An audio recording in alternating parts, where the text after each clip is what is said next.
Yung naranasan ko po pumping, tapos yung overtime.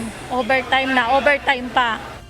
Umaabot sa 50 hanggang 100 pumping ang ipinapagawa kay alias Shane kapag hindi niya natatapos ang iniutos sa kanya. Kabilang siya sa second batch ng mga repatriates matapos masagip sa scam hub sa Myanmar. Pasado alas 5 kaninang umaga nang dumating sa bansa ang nasa 176 OFW na lula ng chartered flight ng Philippine Airlines. Ayon kay Shane, malaking sahod bilang call center ang ini-offer ng mga umano'y illegal recruiter. Yung pagdating po doon, yung pinangako pong sahod, hindi po yon yung totoo. Kasi marami po silang mga fine. Tapos pag di nyo po nagawa yung trabaho pinapagawa nila, ipapunish po nila kayo. Ayon sa Bureau of Immigration, sa pamamagitan ng backdoor dumadaan ang mga nabibiktima, gaya ng nangyari kina alias Shane. Sobrang tagal na po, since ancient times, ganun na ho ang ginagawa ng mga tao po dyan. And they consider themselves as part of, tao nga nila interfamilies, ano po. Talagang naglalayago sila dyan kahit dati pa. Yung mga naging biyahe po namin, mula Maynila, nag-Zamboanga po kami. Tapos mula Zamboanga po, nag-tawi-tawi po kami.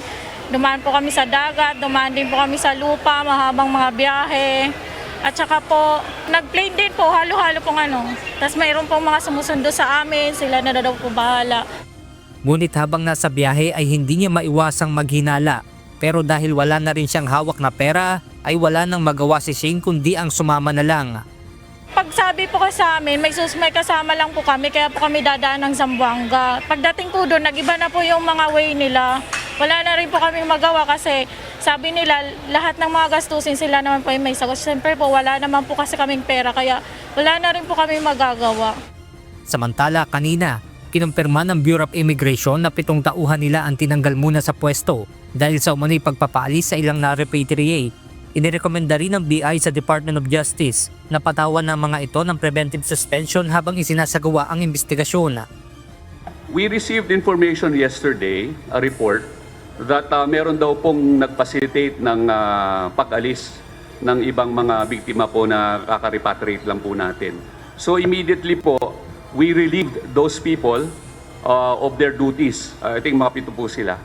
And we issued show cause orders.